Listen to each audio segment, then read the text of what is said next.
Nina Kimes, Tim Kalishaw, David Dennis Jr., Pablo Estore. While you people worry about what a pro wants and what a pro needs, the pros we deserve. The Thunder are rolling. Pacers, Knicks, any of you could actually say their names today? Give them credit. And the end of the line for the Lakers. What now? What next? And what's up with LeBron? And what was that exchange with the Fed last night as well? Let's go around the horn. When your mentions are sitting courtside, it is a little tricky that way. Jamal Murray is a big game hunter. Lives for these moments, huh? His postseason resume is glorious. Hearing that Mike Malone and management said, maybe you should sit this one out, get your calf healthier. He said, I'll play and win it, is awesome. The two shots he won games with in this series tells you again how close the Nuggets and Lakers were this time around. But Denver, of course, moves on. Tim, I want you on the champs first. Do you see a team knowing they can do what it takes when it matters to win? Or do you see a team with some things to work through this postseason? Oh, I don't think there's a lot to work through. I think the competition is going to be pretty fierce, and when they go on to the next round. But if that's injured Jamal Murray, I think they can live with injured Jamal Murray throughout the playoffs. Michael Porter is playing at a much higher level than he did in the postseason a year ago. 67% effective field goal percentage on his jump shots. That gives them a third huge scoring option, beyond the best player in the league and Jamal Murray. So I don't have a lot of concerns for Denver right now. They figured out a way to come back from all those deficits but one, and so they were never really challenged. David, to hear the Lakers led 69% of this series and to know that they had to come back in every game, anything to see there with the Nuggets, or are they just plugging along? I think there's a little bit to see here that's kind of concerning. Let's start with the good, though. In 9 clutch minutes in this series, the Nuggets had a 162 offensive efficiency rating. That is 40 points better than the number one in the regular season. The only problem with that is that you don't want a lot of those clutch minutes. There's far too many of those clutch minutes in a series that is 2-7, where you feel like they were the better team. As you mentioned, they trailed for so much this series, took 2 game winners. They had laid an egg in game 4. You kind of wanted to see a more dominant game or performance from them against this Lakers squad, and they will have the veteran advantage, but you want to see them put together a complete game at some point instead of having to rely on those fantastic clutch minutes. Pablo, how'd you review the Nuggets' first round? Yeah, look, to me, criticizing the Nuggets at this point, it kind of is like those people who are pointing out how Margot Robbie's face has these flaws.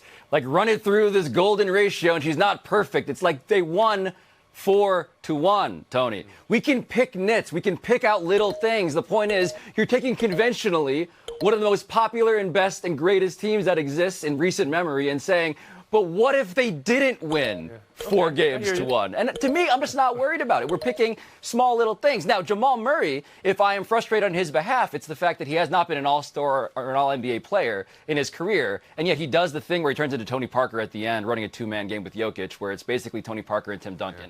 That guy will get his respect to come, but the fact that he's doing it in this way is part of his legend. And Mina, really is. The Nuggets advancing. Did they show you everything you need to see from the champs? I don't think it's picking nits to observe that while they're still obviously very strong, credible, and clutch, they're not as dominant as they were last year. You talked about, not having a lead. In this first round series, they finished with a net rating of plus 3.7. Zach Cram at The Ringer put together a chart showing the net ratings of the first round, eventual champions, and that would be the lowest of any team, any eventual champion in the last 10 years. In fact, it's half of what they finished with last season in the first round. I would be concerned that in a game last night where Jamal Murray finally had that scoring explosion, where he shot so well from 3, you still barely won. MPJ looks great, but I feel like that jumper is going to come back to earth. And, of course, the Wolves await them with their incredible defense, and they have looked far more dominant than the Nuggets. All right, something to look forward to. But before we do that, let's look back at the Lakers that were. What now and what to be for this team, just as LeBron was declining to say if that was his last game with the Lakers. The Athletic and Shams Charania reporting the Lakers are open to drafting Bronny this year to fulfill James' dream to play with his son. So consider that, and then let's just look at our Bill Plaschke's column in the LA Times, Lakers stuck in mediocre hell with no hope in sight. And then there was this very odd exchange that some noticed. The gesticulations there from LeBron with a fan, and this whole team had gesticulations and vibrations that were kind of hard to read all season. Around the horn to David Dennis Jr. now on What Now for the Lakers. What now for the Lakers in the immediate is Darvin Ham is probably going to be gone. There's just too much smoke to that fire and too many complaints at the end of this series talking about how he's been doing. They would hopefully take a look at Rob Pelinka, too, because of the way that this team has deteriorated over the last few years as a direct, comes from what he was doing to So you're take away blowing that up the team whole after they won the management and championship. upper levels of this team. Coach, GM, you think that's where we have to be for the Lakers? Well, I think the players have said enough about Darvin Ham to indicate that he's gone, but I would hope that Rob Pelinka gets some looking at also. But in terms of LeBron James, we are in the climax and the culmination of the LeBron James past progressive calendar, where he is now threatening to leave and talking about being non-committal about staying. But there is some there because he knows that this team, this was their best shot. Anthony Davis was as healthy as he's ever been. LeBron played 70 games. This team looked to be as healthy as they are going to be. And while I do think he's probably going to stay with the Lakers long term, the Olympics are coming up, and you're going to hear some of that same talk of LeBron, talking to some other teammates and where he's going to go, and a lot of threatening to leave and things like that. So we're in the LeBron James offseason, we see every Pablo year. Torre? Yeah, imagine you're LeBron James right now. You had an amazing postseason. You played better than anybody thought you would at this age especially. And you have a $51 million option that you could choose to pick up or decline. And so, of course, he's not going to do it. Of course, he'll do what he does every year, which is use all available leverage, including leaks, public pressure, to get what he wants. And clearly, nobody on the Lakers is feeling good about Darvin Ham being part of what LeBron James wants, nor would any of the other players seem to want either, to David's point. So to me, Tony, this is predictable. And on the scale of concern, just look at Magic Johnson's Twitter account. He is in all caps, something must be done mode. If Magic Johnson is tweet storming about you, just know that you've lost the most positive person who exists on your side. But let's even talk, let's pull the string more. What can be done with this team in this offseason? Bill Plaschke seems to think there's nothing that can be done. Mina Kimes, around the horn to you. Yeah, mediocre hell with no hope in sight, to repeat what he said. I don't agree with that. I think that's a little bit harsh, especially because mediocre hell implies that they were bad. And as we just discussed with the Nuggets, they were actually quite good, which is part of the why they gave the Nuggets such a hard time. But I think David makes an excellent point about the fact that that might have been the best possible iteration of the Lakers. Healthy Anthony Davis, who was amazing until he got hurt. LeBron was amazing too, and so was Reeves. When we look at how they could potentially upgrade on that, their options are fairly limited. Moving on from Darvin Ham seems inevitable. It does seem like the correct decision. I have to think, obviously they want to improve the backcourt. We're going to hear Trae Young's name a lot. It's an upgrade, but is it an upgrade sufficient to take on the likes of the Nuggets, the Wolves, OKC? I don't think so. And for me, the next phase in all of this is, frankly, the Summer Olympics, because Brown's going to be in recruiting mode, and every picture is going to be overanalyzed to death. Mm-hmm. And Tim Kalishaw. The funny thing about Magic criticizing the Lakers, he got on them for the one thing that they're actually good at this year, which was player availability. Austin Reeves played 82 games. Anthony Davis played a career-high 76. LeBron was over 70. D'Angelo Russell, 76. The chances of repeating that next season are lower than David Dennis' net rating in this segment. So I think you have to look at it from that frame point. You have to look at it from that standpoint and say, what can we really do with LeBron? And is that Bronny idea even palatable let's talk about that. to fans? Is that good business or bad business? To say, we'll draft your son and we'll keep you. How is that, Tim, to you? Yeah, I mean, are Laker fans really excited at just turning the franchise that's won, whatever it is, 16 NBA titles, over to the LeBron family hour? I just don't think that's something that is going to, it's not going to work. It's not going to do anything. But I can't believe is that good business or bad business? Because previously they gave, a lot of money, let's say, to Kobe Bryant in the last years of his contract to keep him happy. Can you see it as good business to hold on to LeBron, to say we'll draft his son or not? Beyond good, it's obvious. Of course you do this. Of course you give the last slot on your team to this guy. If you're going to hire an Antetokounmpo brother whoever is out there just to keep Giannis, of course you do the same thing for LeBron when you need him this desperately. It's not a question to me. We've been Horn. We'll move on to tonight because the Pacers and the Knicks look to close out round one. For Milwaukee, Giannis, Lillard, questionable. For Philly, Embiid. He missed shoot-around today with a migraine, so add that on top of everything he's going through. He's questionable. You scientists are so preoccupied with whether or not they could play, you never stop to think of who's actually leading the series. Pablo Torre, what are you watching for tonight? Yeah, I'm watching for Joel Embiid, Tony. I've been watching him for about a decade at this point, waiting for him to become the guy he was promised to be, which is simply healthy at this point, honestly. Like, I would take a healthy version of Joel to then critique, but currently the critique is wrapped up in the fact that his body is broken. But in elimination games, he is his worst self.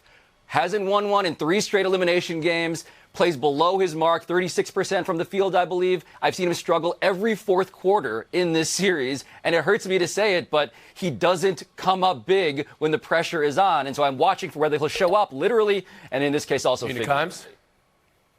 Yeah, I think Embiid is the one to watch because of the fourth quarter allegations that Pablo alludes to, but also he's coming off a game where he played the entire second half, which he has never done before, and is very concerning, of course, given his history. And then on the other side of the ball, it must be acknowledged, Jalen Brunson playing like an absolute superstar, and to see if he can continue that to close this one out. Tim Kalisha? I'm watching Milwaukee win tonight, which I think means Lillard would have to play. And Middleton will get his 40 shots, and hopefully that equates to 40 points for the Bucks. But I really don't think Philadelphia. I mean, they didn't have the home crowd in Philadelphia. When they go to New York, it's just going to be a Knicks parade tonight. I think it's over. I know they could have won, and they feel like they should have won Game 2 with the 2-minute report and all. But this isn't Game 2. This is elimination, and I think the Knicks. David Dennis Jr. Pardon me for honing in on a team that's actually up 3-1. Thank you. For this question. The Indiana Pacers, 120 points in 3 straight games in this series now before there's any threat of Lillard or even Giannis getting healthy and coming back and getting ready to go play New York. That I can mute you guys in advance, and it took us the 4th panelist just to mention the name of the Pacers. A little bit of Knicks love, but come on, people. We'll take a break here. Buy or sell on the other side.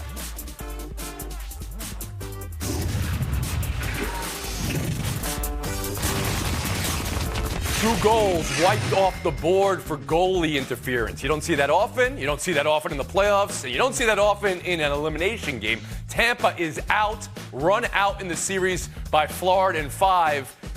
And it was a 6-1 game with a couple empties tacked on. But it was these 2 disallowed goals that Coach John Cooper took umbrage with. He said Bobrovsky quit on the play and flailed and embellished and went on to say, "Our net front battle's not allowed anymore. Quote, we might as well put skirts on them then if that's how it's going to be," end quote. Tim Kalisha, how did you see these disallowed goals last night? Well, I mean, it sounds like you're making excuses for a team that got beat in 5 games, but the reality is they won Game 4, and these happened very early in Game 5 before the game had been decided. I don't think either one of those looks like interference. In a game where it's really hard to score, it has to be something that you look at quickly and say, oh, that's obvious. The goalie was completely knocked out of position. If it's something you're isolating in slow motion, did he get touched here? That's not goalie interference, and we see those plays a lot. Dennis Jr.? Yeah, I think they were both bad calls. Probably the second one was a little bit worse than the first one. But what really stuck to me was Cooper's comments at the end of the game.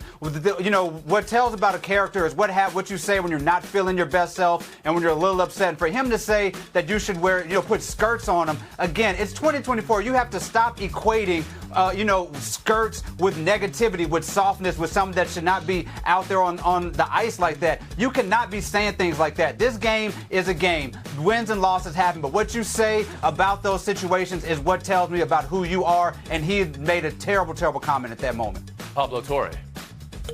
Yeah, and it's just an unpersuasive argument. Like the argument about, were these bad calls? Totally agree with Tim and David. Probably would have gone the other way on those. But to me, Tony, let's keep in mind, as much as these came earlier in the game, they lost 6-1. Okay, and I know there's some empty net goals in there too, but this is against the team, the Florida Panthers, that's clearly just better. they're better. And so what he is guilty of is whining on top of the misogyny, which just feels like an own goal, incidentally, as you might call it. Mina Kimes. Yeah, that's the irony, right? Whining the way he did after the tone of what he said, the language is actually more soft or pathetic than femininity, which is what he equated it to. And it's a shame because I actually think he had a point about the actual call, particularly the second goal, which I thought should have been the call to Cole, and the onus should have been on the Panthers coach to challenge it. But that point was undermined by his choice of words, which were just frankly cringeworthy. Buy or sell 2, OKC Thunder sweep and complete domination of New Orleans.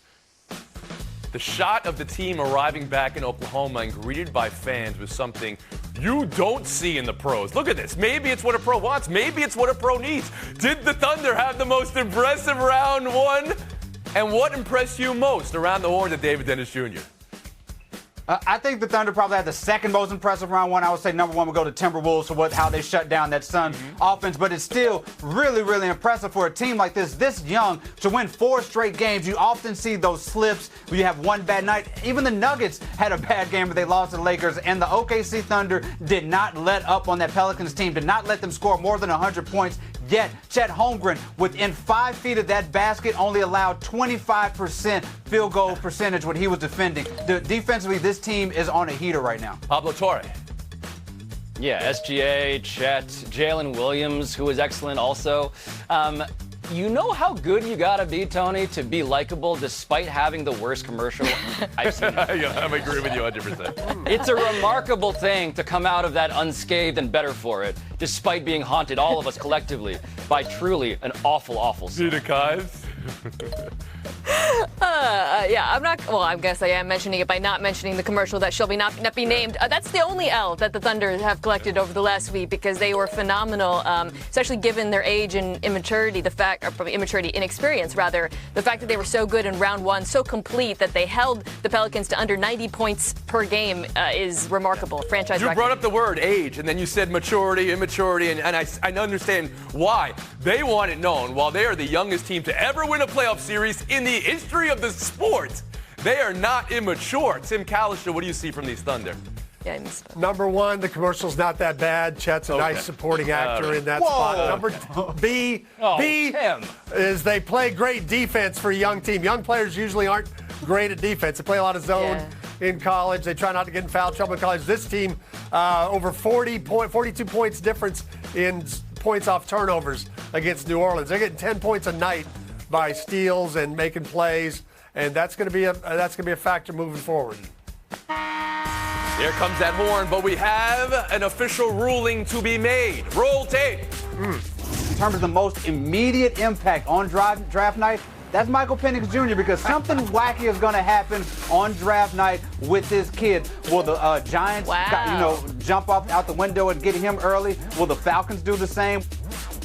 Whoa. Did we have a call there? An accurate prediction from David Dennis Jr. Now, let's be clear. You were not saying that was the right move to make. You were predicting, and unbelievable. This is going to be great for your season scoring average. David Dennis Jr. advancing to showdown times. Kalisha, thanks for the time. Dennis, 40. And Torre, showdown next. What is this lunacy? Road teams have won every game. Last night decided with Rupe Hintz eating a puck and then a little later getting an empty net goal to seal it. Check this out. David, it's 2-2. Advantage whom? I'm still giving the advantage to the Dallas Stars. Of course, they just won the last 2. Momentum is on their side. They have the best road record in the regular season, 26, 10, and 5. So even if they lose at home, they can still win one on the road. Pablo Torre. But they have lost, Tony. The Stars have lost every game at home that Tim Kalisha has attended. And I've just learned in the break that Tim will be there again for this home game, so I will take the Golden Knights, please, with great statistical David, confidence. your argument said they could win on the road, but they're going to need to win a home game to win this series. That's the problem with your argument. Point, Pablo Torre. Showdown 2, second straight game. The Brewers were on the losing side of a controversy. Sunday, the oven mitt. Monday, the Olay swing. 9th inning, game on the line. Ball gets away from catcher Rene Pinto.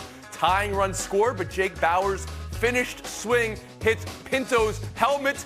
That was interference on Bauers. That was an out. Brewers lose. Do the Brewers have an argument here, or is Bauer at fault for a loopy swing, Pablo? The Brewers have a constitutional argument about the spirit of the law. I'm a spirit of the law guy. Yes, technically the catcher got bonked on the head by that backswing, but the point is it didn't make a difference to the play. The Brewers got robbed. David? The Brewers got robbed. It has nothing to do with the Constitution. It has to do with the fact that the catcher moved to the side and got in the way of that swing. If he stays put, nobody gets hit. Bad call. I disagree with you both. That's a loopy swing from Bowers as he can get. It doesn't matter where the ball is. You don't want batters hitting catcher's helmet. Pablo Torre, FaceTime. So, Tony, the great former Yankee pitcher Fritz Peterson passed away. The announcement came earlier this month. And you may know Fritz as the guy who participated in the Yankee wife swap of 1973. One of the craziest stories, the craziest trade in sports history. On my show, today's episode, it's about the Yankee wife swap. What you might not realize is that Fritz Peterson also was somebody who stayed with the newly swapped other woman, his best friend's wife, for 50 years. It became a tabloid love story. So a love story in the end. Changed families is what you're saying. Yes. It is. And they And stayed love together 50 conquered years? Wow. Yes. Two kids Yeah, looking that's for love in a Fritz. topsy-turvy world.